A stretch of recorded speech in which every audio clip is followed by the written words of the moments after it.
ये वही शिला है जिसने बाढ़ के पानी को 2 भागों में विभाजित किया था, जिससे कि मंदिर बिल्कुल सुरक्षित खड़ा है। दोस्तों, 4 धाम सनातन धर्म को मानने और थोड़े से भी भक्ति भाव वाला इंसान अपने जीवन में एक बार तो 4 धाम की यात्रा पर जाना ही चाहता है। ज़्यादातर का सपना भी होता है कि अब वे अपने माता पिता को 4 धाम की यात्रा पर लेकर जाएं। किसी का ये सपना पूरा हो जाता है तो किसी का सपना सपना ही बनकर रह जाता है। देखिए, वैसे तो भारत के मुख्य 4 धाम जो हैं वो हैं बद्रीनाथ, द्वारिका, पुरी और रामेश्वरम। पर इनके अलावा उत्तराखंड में भी 4 धाम हैं जिनको छोटा 4 धाम या उत्तराखंड के 4 धाम कहा जाता है। वो हैं यमुनोत्री, गंगोत्री, केदारनाथ और बद्रीनाथ। जैसे कि आपने एपिसोड 5 और 6 में देखा कि हम यात्रा करके गौरीकुंड से केदारनाथ पहुंच चुके थे। वहां हमने रास्ते में आने वाले हर चीज के बारे में आपको कंप्लीट डिटेल के साथ बात की है। इस एपिसोड 7 में हम केदारनाथ मंदिर के बारे में जानेंगे। दोस्तों, केदारनाथ धाम 3 नामों में आता है। पहला उत्तराखंड के 4 धाम में, दूसरा 12 ज्योतिर्लिंगों में और तीसरा है पंच केदार में। इन तीनों में इसका नाम आता है। तो इससे आप अंदाजा लगा सकते हैं कि केदारनाथ का कितना ज्यादा महत्व है। पहले नंबर पर बात करते हैं कि केदारनाथ मंदिर के कपाट कब खुलते हैं। 2021 में बात करें तो 17 मई को केदारनाथ मंदिर के कपाट खुले थे, लेकिन अभी मेड इन चाइना मतलब कोरोना वायरस के चलते मंदिर में दर्शन नहीं हो पा रहे हैं। मंदिर के कपाट खुलने की जो घोषणा होती है ना, वो होती है महाशिवरात्रि पर, जो आमतौर पर अक्षय तृतीया के शुभ अवसर पर खुलता है। और भाई दूज या दिवाली के बाद कार्तिक महीने में कपाट बंद कर दिए जाते हैं। मतलब आसान भाषा में समझे तो केदारनाथ मंदिर मई के दूसरे सप्ताह से मिड नवंबर तक दर्शनों के लिए ओपन रहता है।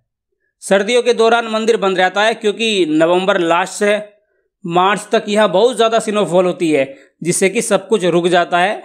और अप्रैल में जब बर्फ़ कम हो जाती है तो रास्ते में यहाँ बर्फ़ हटाने का काम होता है। उसके बाद यात्रा खोल दी जाती है। सर्दियों के दौरान केदारनाथ मंदिर में स्थापित जो शिव जी की पंचमुखी मतलब 5 मुखों वाली मूर्ति है ना, उसको उखीमठ के ओंकारेश्वर मंदिर में रखा जाता है और यहीं पर उनकी पूजा होती है सर्दियों के समय। अब देख लेते हैं कि मंदिर में दर्शन का क्या समय है। देखिए, ये कोई बिल्कुल फिक्स नहीं है, अलग अलग मौसम में अलग अलग समय हो सकता है। वैसे तो मंदिर सुबह 4 बजे के आसपास खुल जाता है, लेकिन उस समय रावल मंदिर में महाभिषेक या अभिषेक आरती और अन्य कुछ आध्यात्मिक कार्य करते हैं। उसके बाद आमतौर पर सुबह 6 बजे श्रद्धालुओं के लिए मंदिर खोल दिया जाता है। फिर दोपहर 1 से शाम के 5 बजे तक मंदिर में पूजा कराई जाती है। पूजा या आरती जो आप भी बुक कर सकते हैं ऑनलाइन या ऑफलाइन। यहाँ कई तरह की पूजा होती है, जैसे अभिषेक, महाभिषेक पूजा, अखंड ज्योत, शिव महिमा पूजा आदि। इस तरह की काफ़ी सारी पूजा होती है। अगर आपको ज़्यादा जानकारी चाहिए तो आप badrinath-kedarnath.gov.in पर इस वेबसाइट पर जाइए, वहाँ आपको इसकी पूरी डिटेल मिल जाएगी कि कौन सी पूजा कब होती है। फिर दोबारा से शाम के 5 बजे से 7 बजे तक मंदिर में दर्शन होते हैं। रात के 7:30 से 8:30 बजे तक रोजाना यहाँ मंदिर में आरती होती है, जिसमें आप भी शामिल हो सकते हैं। आरती के बाद मंदिर जो है अगले दिन के लिए बंद कर दिया जाता है। अब बात कर लेते हैं कि केदारनाथ मंदिर में जाने के लिए सबसे बेस्ट टाइम क्या है। देखिए, वैसे तो सबका अपना इंटरेस्ट है, किसी को कुछ मौसम पसंद है, किसी को कुछ, और किसी के पास ये टाइम खाली है, किसी के पास वो। तो आप अपनी मर्जी से कभी भी आ सकते हैं। लेकिन अगर फिर भी सही मौसम की बात करें तो देखिए, मई से जून में यहाँ बहुत ज़्यादा संख्या में श्रद्धालु आते हैं, जिस कारण आपको दर्शन और अन्य कुछ चीज़ों के लिए जो है घंटों तक इंतजार करना पड़ सकता है। और स्टे करने के लिए भी यहाँ इस मौसम में जल्दी से कमरे नहीं मिलते। तो अगर आपको भीड़ भाड़ पसंद नहीं है तो इस समय आने से बचें। इसके बाद जुलाई अगस्त आता है। देखिए, जुलाई अगस्त जो है तो वो होता है ना मानसून का समय, और मानसून में भारी बारिश और लैंडस्लाइड और अन्य कुछ प्राकृतिक घटनाओं के चलते लोग जो है वो ज़्यादा रिस्क नहीं लेना चाहते, इसलिए इस दौरान यहाँ भीड़ कम हो जाती है। अब देखिए, मेरे हिसाब से अगर मैं सही मौसम की बात करूँ केदारनाथ यात्रा के लिए तो वो है सितंबर से अक्टूबर का, क्योंकि इस दौरान मौसम बहुत अच्छा रहता है, ना ज़्यादा गर्मी पड़ेगी और ना सर्दी। आपको दर्शन भी आराम से हो जाएंगे और रुकने की व्यवस्था भी इस समय ठीक ठाक है, आसानी से रूम मिल जाएंगे। अब बचे हैं 15 दिन, क्योंकि आमतौर पर 15 नवंबर तक मंदिर खुलता है, उसके बाद इसके कपाट बंद हो जाते हैं। दोस्तों सबसे कम यात्री है ना इन्हीं 15 दिनों में आते हैं नवंबर के, क्योंकि ठंड बढ़ जाती है और लास्ट दिनों में धीरे धीरे करके यहाँ की जो सर्विस हैं दुकान वगैरह वो भी कम होने लगती है। तो आप इस दौरान आ सकते हैं। बहरहाल कि आपको ठंड बर्दाश्त हो तो आप अपने हिसाब से अंदाज़ा लगा लीजिए कि आपको कब आना है। हमने ये आपके सामने पूरे मौसम रख दिए। अब सी लेवल से 3553 मीटर की ऊंचाई पर बसे केदारनाथ मंदिर की संरचना के बारे में जान लेते हैं। दोस्तों मैंने केदारनाथ एपिसोड 3 में महाभारत के बाद की भगवान शिव जी और पांडवों की बात बताई थी कि कैसे कैसे पंच केदार बने। तो अगर आपको ज़्यादा जानकारी चाहिए तो आप वहाँ देख सकते हैं। मैं अगर उनको यहाँ पर ऐड करूँगा तो ये वीडियो ज़्यादा लंबी हो जाएगी। तो मान्यता अनुसार केदारनाथ मंदिर का सबसे पहले निर्माण कराया था पांडवों ने। उसके बाद जैसे पांडव वंश आगे चलता गया वो इस मंदिर का जीर्णोद्धार मतलब इसमें टूट फूट में मरम्मत वो कराते रहे। अर्जुन के पुत्र अभिमन्यु और अभिमन्यु के जो पौत्र थे ना मतलब पोते जन्मेजय, उन्होंने भी इस मंदिर को ठीक कराया था। समय बीतता गया, बर्फबारी, बारिश, लैंडस्लाइड और अन्य प्राकृतिक घटनाओं के चलते मंदिर को जो है काफ़ी नुकसान होता रहा। उसके बाद करीब 400 सालों तक ये बर्फ में दबा रहा। 8वीं सदी में आदि गुरु शंकराचार्य जी ने मंदिर को खोजा और यहाँ हुए नुकसान को उन्होंने ठीक कराया। मंदिर के पास शंकराचार्य की समाधि भी बनी हुई है। एक और मान्यता अनुसार यहाँ पर भगवान विष्णु के अवतार नर और नारायण शिव जी की तपस्या क्या करते थे। उनकी मेहनत और संघर्ष भरी तपस्या को देखते हुए शिव जी उनके सामने प्रकट हुए और कहा कि वरदान मांग लो, जो भी आपकी इच्छा हो। तब उन दोनों मतलब नर और नारायण ने भगवान शिव से यहीं आज के इस केदार में रहने का वरदान मांग लिया कि हे प्रभु आप यहीं इस जगह पर विराजे, ये हमारी इच्छा है। तब से शिव जी के अनेक स्थानों में से ये भी उनकी एक रहने की एक जगह बन गई। देखिए केदारनाथ मंदिर 3 तरफ से पहाड़ों से घिरा हुआ है। एक साइड है केदारनाथ पर्वत, दूसरी साइड खर्च कुंड और तीसरी साइड से बना है भरत कुंड। इन तीनों पहाड़ों से ये घिरा हुआ है।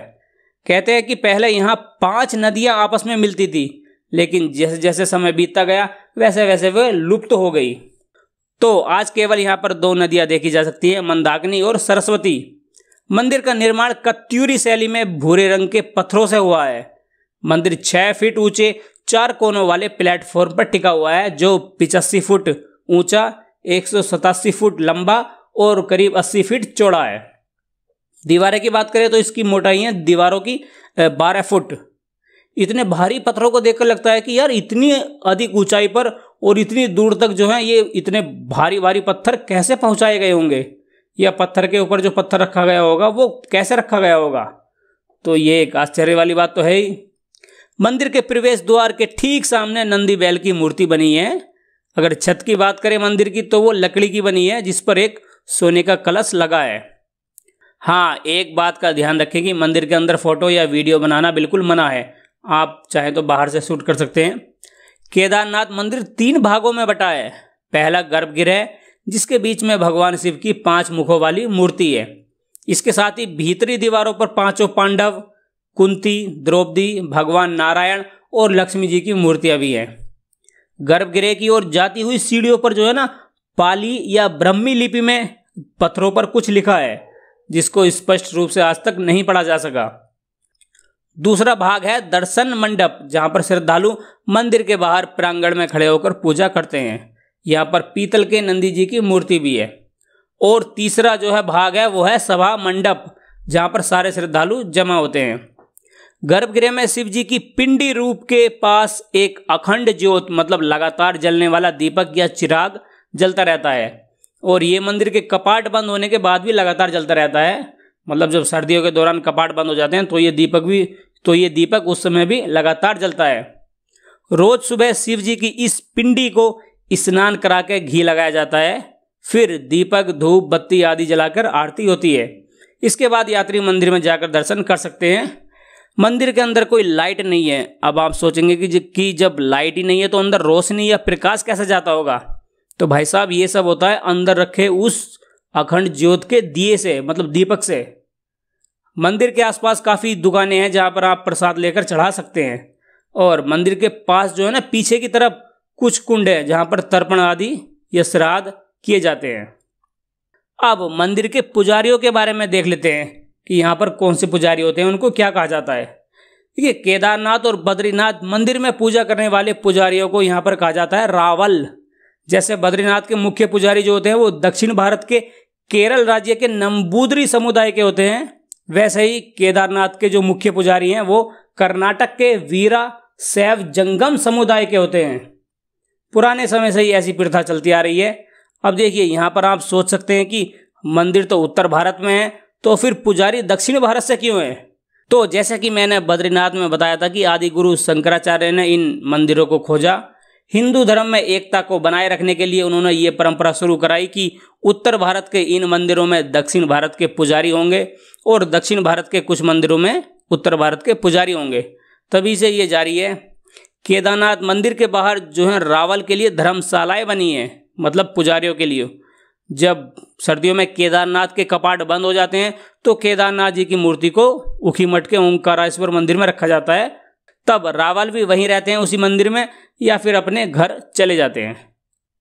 दोस्तों, 2013 की केदारनाथ बाढ़ के बारे में तो सबको पता ही है कि किस तरह जल प्रलय ने यहाँ की तस्वीर बदल दी थी। जान और माल की वहाँ इतनी ज़्यादा नुकसान हुआ कि आज भी यात्रा के दौरान इसके निशान मिल जाते हैं। सबसे ज़्यादा नुकसान जो हुआ था ना, वो केदारनाथ मंदिर के आसपास ही हुआ था, क्योंकि मंदिर के पीछे जो सफ़ेद पहाड़ है ना, सफ़ेद पहाड़, उसके कुछ दूर से ही बाढ़ की विनाश लीला शुरू हुई थी। मतलब वहाँ से ही भारी मात्रा में पानी नीचे की तरफ आया था और मंदिर के आसपास सब कुछ बहाकर ले गया। ये पीछे जो आप मोटा सा पत्थर देख रहे हैं ना, ये ऊपर पानी के साथ, पानी और मलबे के साथ ही बहकर आया था नीचे, और मंदिर के ठीक सामने ये आकर रुक गया। इससे ये हुआ कि ऊपर से जो पानी और मलबा आ रहा था ना, वो इस विशाल पत्थर से टकराकर दोनों साइड से निकल गया, जिस कारण मंदिर सुरक्षित खड़ा रहा। इसको कहते हैं भीमशिला। दोस्तों, तभी तो बोला जाता है भगवान शंकर की लीला के बारे में।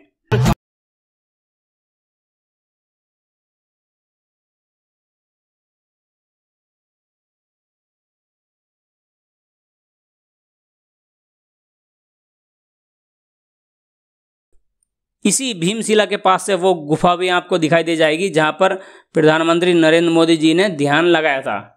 इसको लोग अब शायद मोदी गुफा कहते हैं। अब फ्यूचर में किसी खतरे से निपटने के लिए ना यहाँ पर काफ़ी सारी व्यवस्थाएं की जा रही हैं। मंदिर के पीछे की तरफ जो पहाड़ है ना, उसके नीचे एक मोटी दीवार बनाई जा रही है, जिससे कि अगर फ्यूचर में कभी कोई दिक्कत आए, प्राकृतिक आपदा आए, तो इससे बचा जा सके। केदारनाथ की अगर हम जनसंख्या की बात करें तो 2001 की जनगणना के हिसाब से यहाँ की जनसंख्या जो थी वो है 612। अब तो खैर बहुत ज़्यादा हो गई। सर्दियों में बर्फ़ पड़ने से पहले यहाँ के निवासी केदारनाथ से नीचे की तरफ आ जाते हैं, क्योंकि जब बर्फ़ से सब कुछ बंद हो जाता है तो फिर यहाँ रहकर लोग क्या करेंगे। केदारनाथ से 1.5 से 2 किलोमीटर जो है भैरवनाथ मंदिर है, जहाँ पर आपको खड़ी चढ़ाई चढ़नी होगी। और कहते हैं कि जब तक केदारनाथ के पास बने भैरवनाथ मंदिर के दर्शन आप नहीं कर लेते, तब तक आपकी ये यात्रा पूरी नहीं समझी जाती। इसके अलावा केदारनाथ के आसपास आप वासुकी ताल जा सकते हैं। वाकई में ये कमाल की जगह है। त्रियुगी नारायण मंदिर के बारे में तो हमने सोनप्रयाग में ही बता दिया था। तो दोस्तों, ये थी हमारी केदारनाथ यात्रा सीजन 1 की वीडियो सीरीज। इसमें मैंने बिल्कुल पूरी कोशिश की है कि आपको सही, सटीक और कंप्लीट जानकारी दे सकूं। फिर भी अगर कहीं कोई जानकारी छूट गई हो या भूलवश कहीं कोई गलती रह गई हो तो उसके लिए सॉरी। आप अपने सुझाव और सवाल कमेंट बॉक्स में हमें लिख सकते हैं, जिससे कि मैं आगे सुधार कर सकूं।